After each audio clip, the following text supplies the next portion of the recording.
Bienvenidos a otro episodio de Conexión Jurídica, un programa del Centro de Gestión del Conocimiento Jurídico de la Secretaría General del Distrito de Ciencia, Tecnología e Innovación de Medellín. Bienvenidos a otro episodio de Conexión Jurídica, el podcast de la Secretaría General del Distrito de Medellín. Este espacio es creado para explorar temas de interés jurídico para la administración pública. El día de hoy conversaremos sobre la política pública de protección de moradores en Medellín, un tema muy pertinente en la actualidad para el distrito, enfocándonos en los retos legales y administrativos que enfrenta la implementación. Para ello, tenemos como invitada a María Verónica Molina, abogada y especialista en Derecho Procesal de la Universidad de Antioquia, especialista en Planeación Urbano Regional y actualmente contratista de la Secretaría General del Distrito de Medellín. María Verónica, bienvenida a Conexión Jurídica y gracias por aceptar nuestra invitación. Muy buenos días, muchas gracias por invitarme. Espero que la experiencia que tengo en este tema pueda servir para responder las preguntas. Gracias, María Verónica. Bien, comencemos. Sabemos que esta política surgió como respuesta a la necesidad de proteger a los habitantes que se ven afectados por grandes proyectos urbanos. Nos gustaría saber cuál fue la motivación inicial para crear una política pública de protección de moradores en Medellín y qué problemas jurídicos específicos se buscaba resolver. Bueno, en primer lugar, el plan de ordenamiento estableció como uno de sus principios rectores, el plan de ordenamiento adoptado por el Acuerdo 48 de 2014, la protección a moradores. Con esto se buscaba hacer un contrapeso al desarrollo y a la aplicación de los instrumentos que ya traía el plan de ordenamiento. De algún modo, esta figura fue retomada de la Ley 9 de 1989, que consagraba la protección a moradores con acciones muy concretas en los tratamientos de renovación urbana, específicamente en este tipo de tratamientos. Con el Acuerdo 48 de 2014 se buscó darle un alcance más amplio a esa protección a moradores, que incluso toca varios escenarios: el escenario de riesgo, el escenario de obras y el escenario de renovación urbana. Entonces, digamos que surge como un principio orientador, un principio rector del plan de ordenamiento, que tiene como misión asumir que todas las intervenciones en el territorio van a tener un efecto en la población, van a tener unos impactos que deben medirse, cuantificarse, sopesarse, resarcirse, y que se debe propender por garantizar esa equidad territorial que el mismo POT propone. Entonces ese es como el propósito fundamental, digamos, de la política pública como está concebida actualmente a nivel local. María Verónica, desde una perspectiva jurídica, ¿cuáles son los mayores desafíos en la etapa de diseño de esta política pública? Bueno, digamos que lo que tiene como un recorrido un poquito de varios años, de lo que yo recuerdo que tuve la oportunidad de estar en la Universidad Nacional, en la Escuela de Planeación Urbano Regional, cuando la profesora Analia Rincón Patiño de esta escuela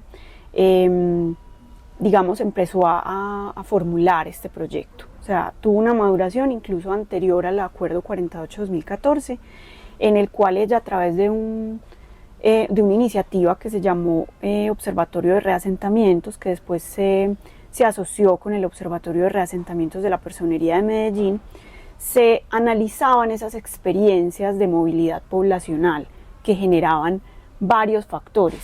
Sí, no solamente el desarrollo, no solamente la aplicación de los instrumentos del plan de ordenamiento, sino también las obras de infraestructura y también la configuración de situaciones de riesgo y desastre. Entonces todos esos factores que generaban movilidad poblacional empezaron a ser analizados, como mapeados, clasificados, caracterizados, y a partir de allí yo sí estoy muy convencida que sí tuvo mucho que ver en esa formulación. Digamos que el plan de ordenamiento tuviera en cuenta ese principio orientador, haber retomado esas experiencias, que había que analizar el factor poblacional, que había que analizar digamos, todos esos efectos y esos impactos que iba a tener la aplicación de los instrumentos del plan de ordenamiento, y que debía ser pues como una política a nivel municipal en ese entonces, pues propender porque los impactos se minimizaran, ¿cierto? Entonces, digamos, sí tuvo mucha, como digamos, una repercusión importante la experiencia de la Universidad Nacional en lo que se consagró pues en el plan de ordenamiento.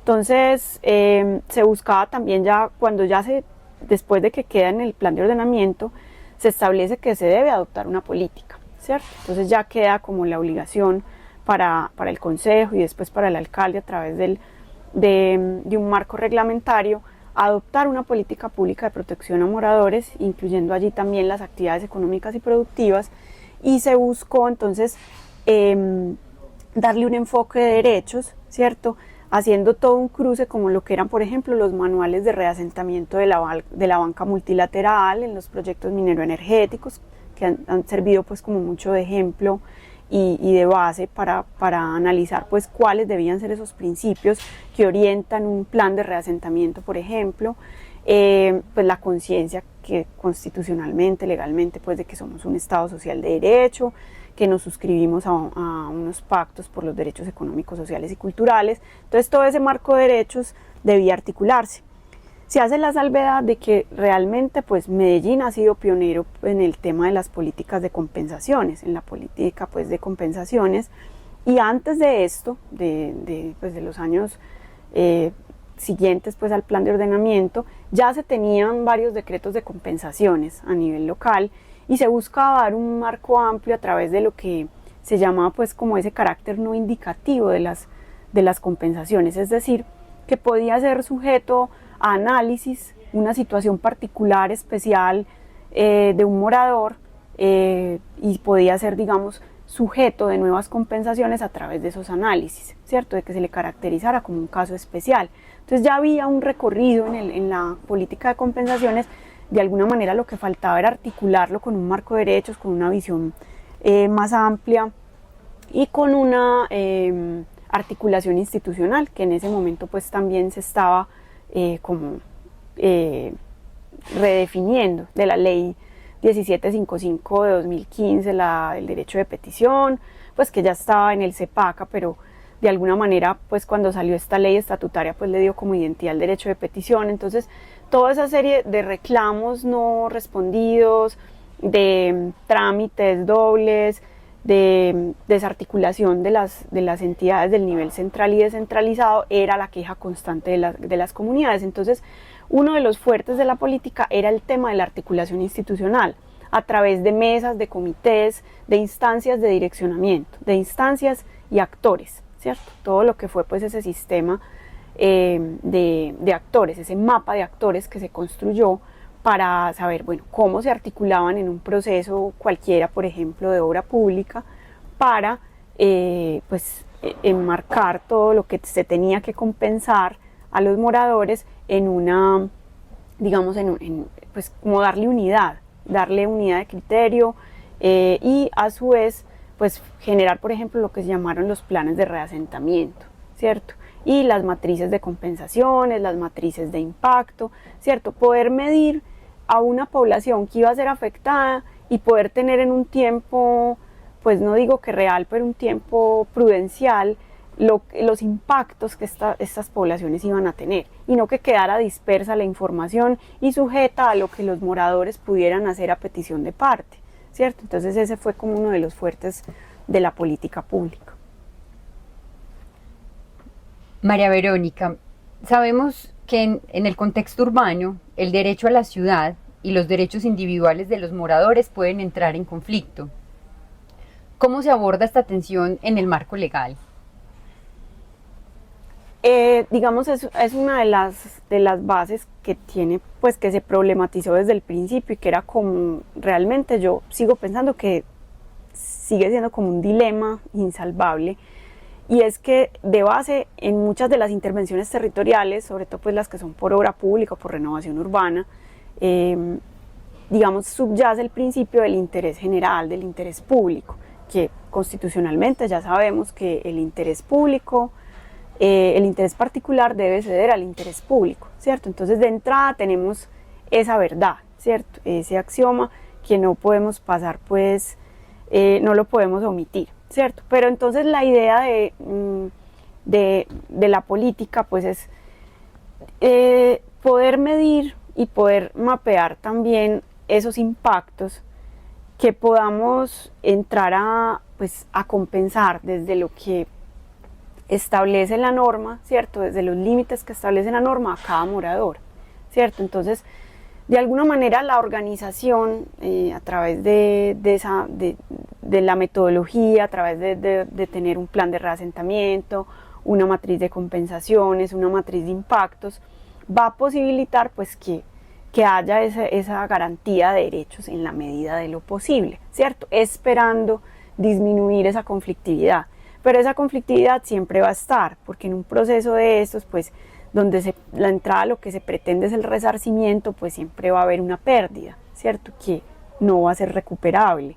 Entonces, en un proceso indemnizatorio, pues eso es lo que se busca, dejar indemne, como dicen muchos de los moradores del proyecto Metro de la 80 actualmente, dejar en iguales o mejores condiciones, que es una promesa casi imposible de cumplir, pero que pues la idea es acercarnos a eso como un ideal, pero digamos la conflictividad siempre va a estar ahí. Entonces lo que se puede fortalecer pues es tener ya los instrumentos legales que ya existen, el derecho fundamental de petición, la respuesta eficaz y oportuna, y poder llevar a esas instancias que nos permitió el sistema de actores, las mesas de participación comunitaria, las mesas interinstitucionales, poder llevar allí todos esos reclamos y poder pues atenderlos, ¿cierto? Esos serían como los mecanismos, y obviamente sigue estando, nada está pues al margen de la ley ni por fuera de la ley, está articulado los mecanismos judiciales de reclamación judicial que ya existen, y al marco de compensaciones que también pues el límite de acuerdo a los diferentes derechos reales que hay sobre los inmuebles, por ejemplo, sobre el territorio, hay pues como la ley ya trae diferenciados unos derechos, ¿cierto? Entonces pues no, la política no pasa por encima de ese marco que ya existe, entonces pues acogiéndonos a la norma al respecto, ¿cierto? Esa es como la forma de poder manejar esa conflictividad que siempre va a estar ahí presente. María Verónica, entendemos que el interés general pues prima sobre el particular, ya lo decías, y que los moradores pues en este caso tienen recursos, mecanismos jurídicos, instancias de participación y demás para poder proteger sus derechos. En ese sentido, ¿cómo se asegura el cumplimiento de los derechos de los moradores mediante contratos, resoluciones o acuerdos administrativos a los cuales se llegue? Pues la idea es que cada proceso pues de gestión predial va a tener pues los instrumentos a los cuales acudir, ¿cierto? Pues por ejemplo va a estar mediado por un proceso de adquisición predial que se ciñe pues a las normas de adquisición, si es un proyecto de infraestructura pues a las normas de infraestructura, pues que de alguna manera pues sí tienen ese desequilibrio de entrada del interés general pues mucho más visible, porque pues el propósito de estas normas es una adquisición eficaz, expedita, que se enfoca pues en liberar el territorio lo más pronto posible, pero de todas maneras se va a ceñir a unos mínimos, pues o sea, si se llega por ejemplo a una expropiación, pues va a haber tiene que esa indemnización tener previamente esa expropiación tiene que tener previamente una indemnización justa, ¿cierto? Entonces, los instrumentos, sí, como lo mencionas, pueden ser resoluciones administrativas, dependiendo pues si es una entidad pública la que adquiere, escrituras públicas, sí, resoluciones administrativas donde se conceden las indemnizaciones con sus respectivos recursos, y digamos ese sería como el respaldo jurídico para el morador poder reclamar o hacer valer, pues como el título ejecutivo, pues por decirlo así, de las indemnizaciones, compensaciones a las que tiene derecho, ¿cierto? Ese sería pues como el soporte, dependiendo del proceso pues como tal. La mayoría pues en el que es como muy cotidiano pues es el de la adquisición predial para obras de espacio, de proyectos de utilidad pública o proyectos de infraestructura, pero también podemos estar en el curso de un escenario de riesgo y desastres donde haya indemnizaciones de compensación o otorgamiento de subsidios de vivienda, que también pueden derivarse pues de fallos judiciales, ¿cierto? Lo que son pues como las acciones populares, donde parte del cumplimiento del fallo pues sería para los moradores afectados obtener un subsidio de vivienda del respectivo municipio, ¿cierto? En este caso del distrito. Entonces, pues sí, los instrumentos jurídicos, digamos, van a tener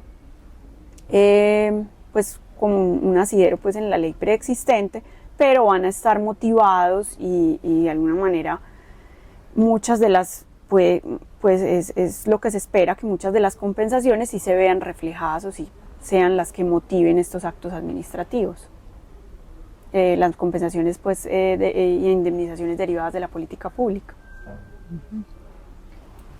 Sabemos que Medellín debe seguir regulaciones nacionales, pero también tiene sus particularidades locales. ¿Cómo se logra esa armonización entre normas nacionales y locales en el marco de esta política pública?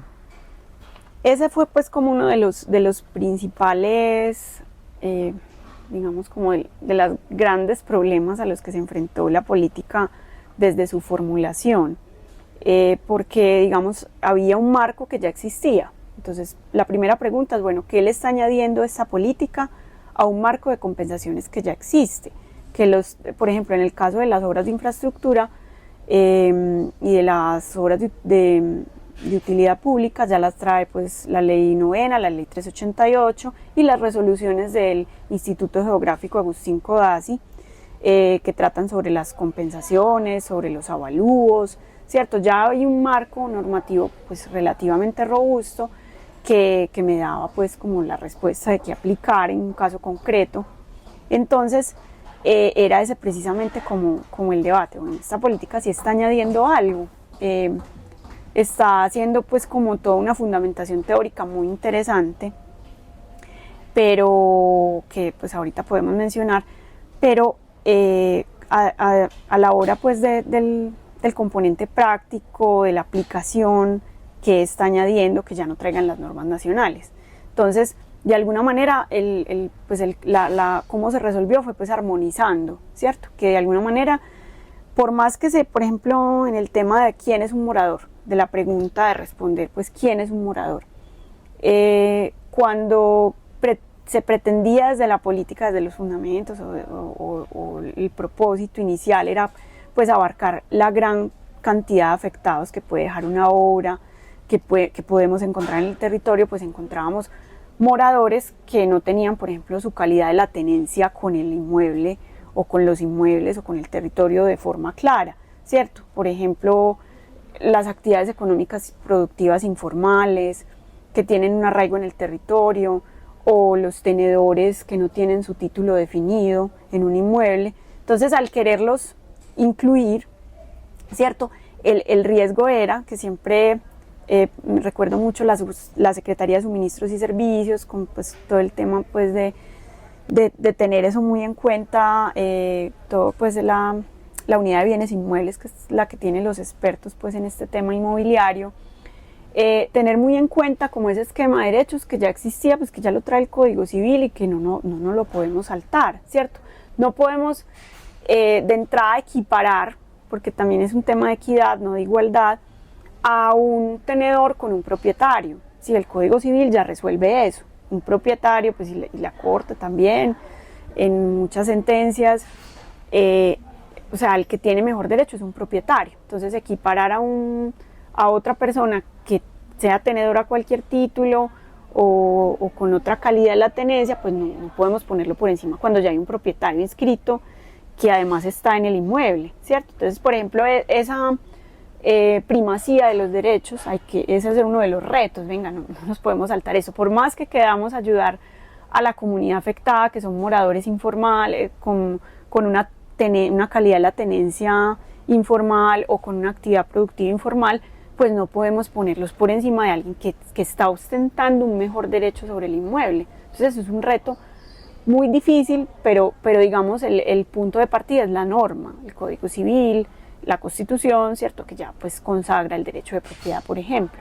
Entonces, ese fue uno de los retos. También armonizar con el marco compensatorio de las resoluciones del IGAC, el Instituto Geográfico Agustín Codazzi, que ya nos traían un listado incluso muy completo, muy casuístico, muy determinado de qué podía pasar, que digamos salía de una casuística de tiempo atrás, ya analizada previamente, ¿cierto? O sea, muy bien pensado desde la evaluación inmobiliaria.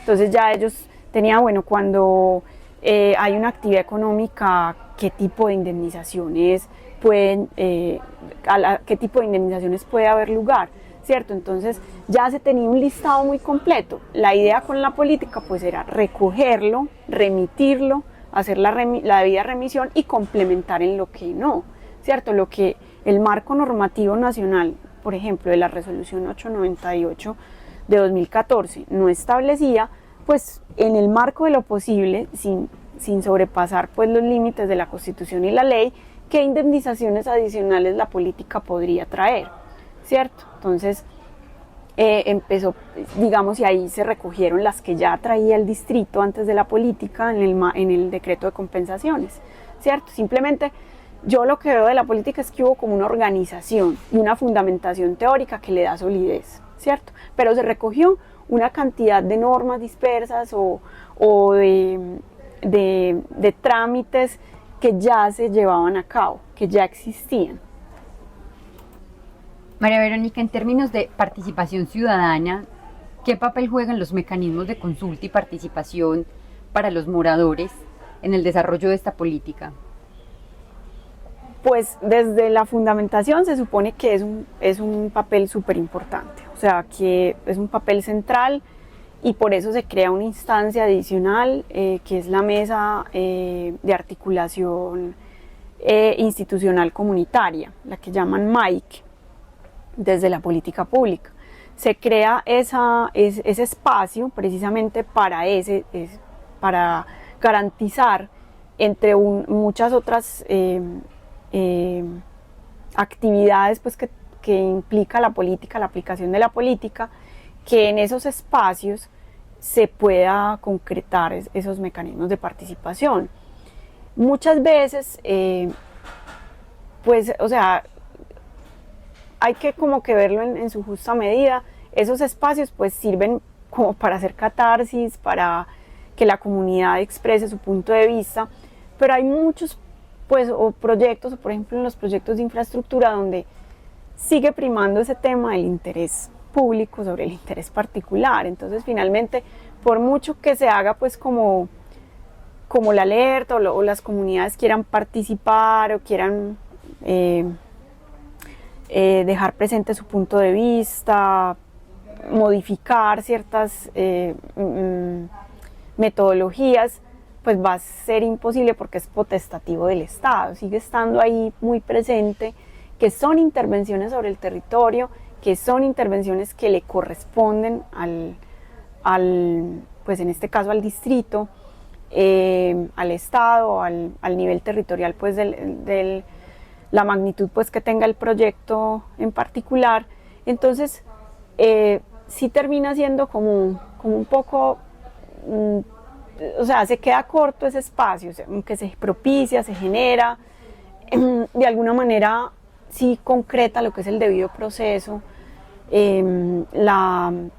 lo que es el consentimiento previo, informado, ¿cierto? Yo sí pienso que hay como una falacia pues como con ese tema, que sí es como el problemático, que es como irresoluble porque sigue primando ese interés general y las decisiones y los proyectos se ejecutan, los proyectos tienen que seguir su curso y la premisa muchas veces es liberar el territorio, ¿cierto? Obviamente que la voluntad política pues puede muchas cosas, como ha ocurrido pues en la reciente experiencia con el Metro del 80, que de iniciativa del mismo alcalde pues se decidió, venga, es que el proyecto no puede pasar por encima de la gente, ¿cierto? Y si los avalúos no son justos, entonces podemos hacer algo por remediarlo, ¿cierto? Haciendo muchas, digamos, análisis, dándole vueltas al asunto, pero se puede lograr con voluntad política, pues, hacer ese tipo de maniobras. Pero en principio estos espacios sí se quedan, pues, como me parece a mí que todavía cortos, todavía tenemos mucho que aprender, o cuál es el real alcance, además de que la gente vaya y haga catarsis, además de que participe o tenga un buzón de quejas y reclamos, qué se puede lograr con estos espacios. Justamente en este sentido, nos gustaría saber, María Verónica, cuáles son las principales limitaciones legales para esa financiación y ese apoyo estatal en la implementación de la política pública.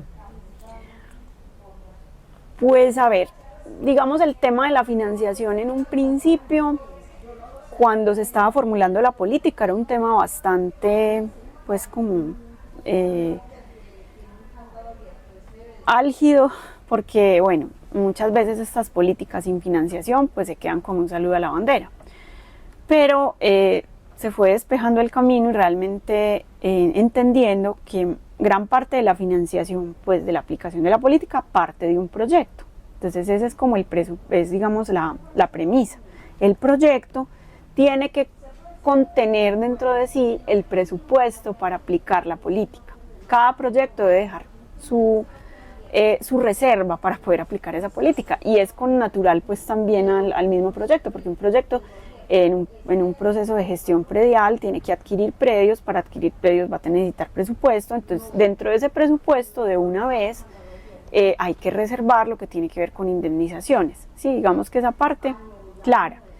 La otra parte que es como a la que quisiera apuntar la política, y pienso que también de las otras cosas ahorita en la otra pregunta de los temas a mejorar, es como esa otra parte que sí tiene una valoración, pero no como lo que es oferta institucional, que digamos no tiene una erogación económica directa, específica para un morador, pero sí va a implicar recursos porque yo estoy direccionando a esta persona a una oferta institucional, que ese es otro que te puede dar la política como morador, que te direccionen a poder obtener esa oferta institucional, como con oferta institucional es otro que compensa ese desarraigo, ese impacto, ¿cierto?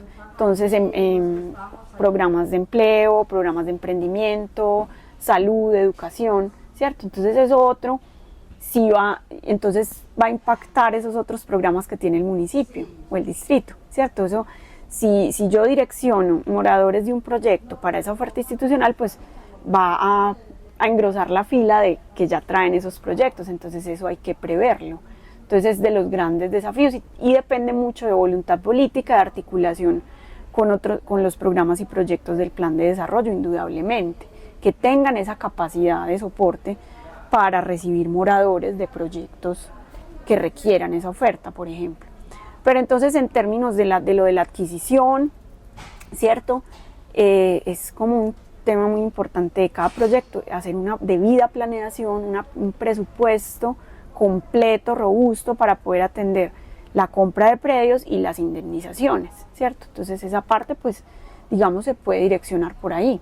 Ese sería como el mecanismo. Y lo de la oferta, pues lo que les digo, que haya esa debida articulación. Eso también es la articulación al momento, pues, de iniciar cada vigencia, que se puedan direccionar en los programas y proyectos a estos moradores. Bien, María Verónica, sin duda, este es un tema extenso que amerita tantos debates como puntos de vista existen, pero sí nos gustaría saber, desde la experiencia de Medellín, si puede servir de modelo para otras ciudades. ¿Qué destacarías en la experiencia que hubo en el distrito y qué recomendaciones claves harías? Bueno, del proceso de formulación yo rescato asuntos que se discutieron desde el principio, al momento pues de analizar la viabilidad de esta política como principio rector del plan de ordenamiento, y realmente es el tema de pues como el fundamento teórico que tiene, que es muy interesante, que se basa en los modos y medios de vida, ¿cierto? Eso aunque yo sé que a la hora de aplicarlo se invisibiliza o mucha gente dirá que es carreta o que es retórica, realmente si se pone en perspectiva es bastante importante digamos, haber llegado a eso. ¿Qué se quiere decir con los modos y medios de vida? O sea, que ese arraigo del morador que está en un territorio es como su medio, o sea, ese arraigo es el medio asociado que tiene ese morador. O sea, estar en un territorio, tener una red vecinal, unos sistemas públicos de los que se sirve es parte, por ejemplo, de lo que es la concreción de ese derecho a la ciudad, los servicios que tiene la ciudad. Estar articulado a ese territorio te va a permitir desarrollar esos modos de vida y a su vez facilita esos medios de vida, ¿cierto? Y digamos que a la hora de compensar, por ejemplo, también es muy importante esa otra mirada que se le dio.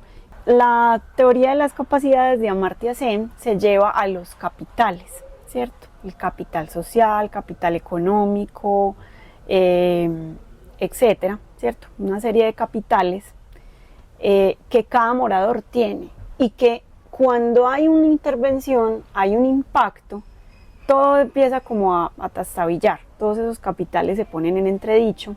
Y la idea del marco compensatorio y de la oferta institucional, del acompañamiento que se haga durante el proceso, es tratar de restablecer esos capitales, ¿cierto? Y a su vez los modos y medios de vida. Entonces, si se pone en perspectiva, realmente, o sea, hay como una conciencia de los mismos proyectos a la hora de intervenir a la población.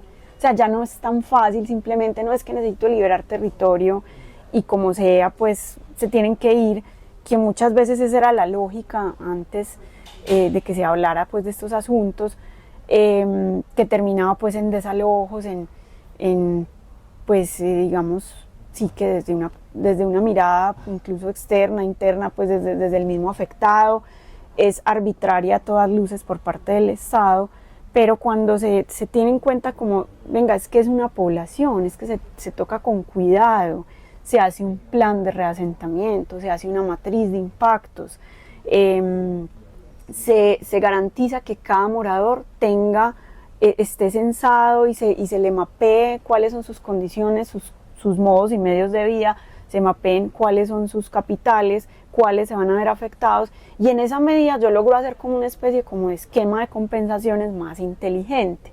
Entonces, aunque digamos, pues eso ya lo hacíamos, pues como muchas veces dicen la Subsecretaría de Suministros, y pues sí tienen razón, había un esquema de compensaciones completo, y cuando era un caso rarísimo que no encajaba con nada, que pues este señor pues no es propietario ni es arrendatario, ¿qué podemos hacer con él? Pero está ahí, tiene esta situación familiar, se llevaba un caso especial y se estudiaba, sí, está bien, pero digamos era como un esfuerzo de una sola dependencia, como que podía pasar o no. En cambio acá, con la política, es un esfuerzo interinstitucional, donde muchos ojos están encima, pues no solo los de los entes de control, sino de la misma administración, que está pues como en esa articulación y en esa coordinación, tratando de aportar para que cada morador pues quede indemnizado, quede resarcido de la mejor manera posible, ¿cierto?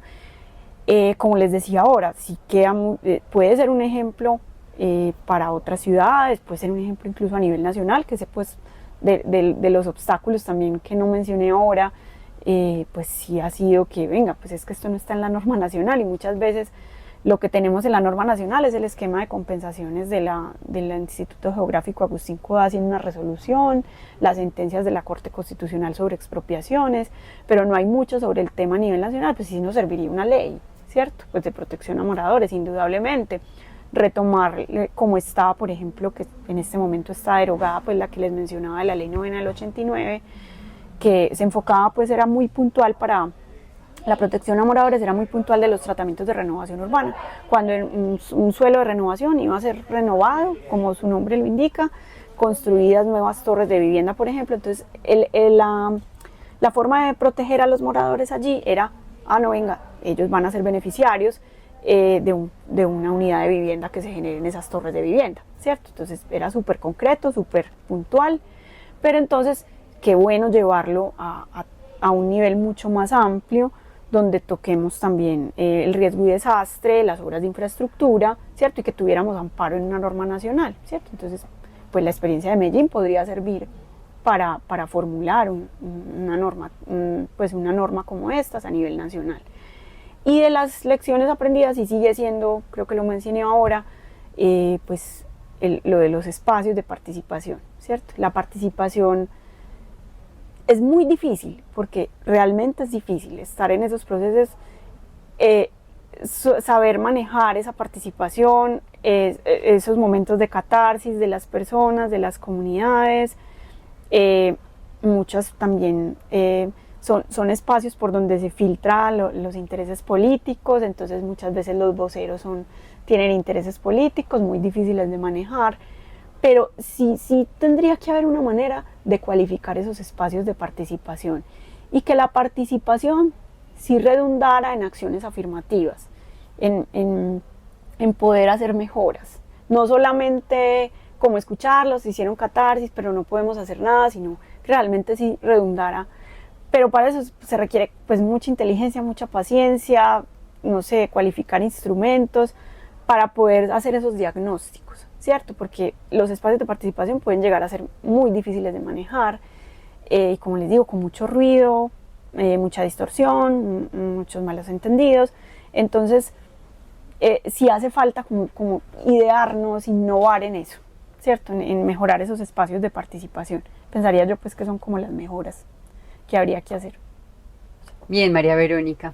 Bueno, sin duda es un tema que amerita muchos desafíos. Queremos agradecerte por tu generosidad, por el conocimiento compartido, y queremos invitar a los oyentes a estar atentos a los siguientes capítulos de Conexión Jurídica Podcast. Gracias, María Verónica. Bueno, muchas gracias a ustedes por invitarme. Espero que no sea la última vez. Chao. Conexión Jurídica, un programa del Centro de Gestión del Conocimiento Jurídico de la Secretaría General del Distrito de Ciencia, Tecnología e Innovación de Medellín. Gracias por escucharnos. Los esperamos en nuestro próximo episodio.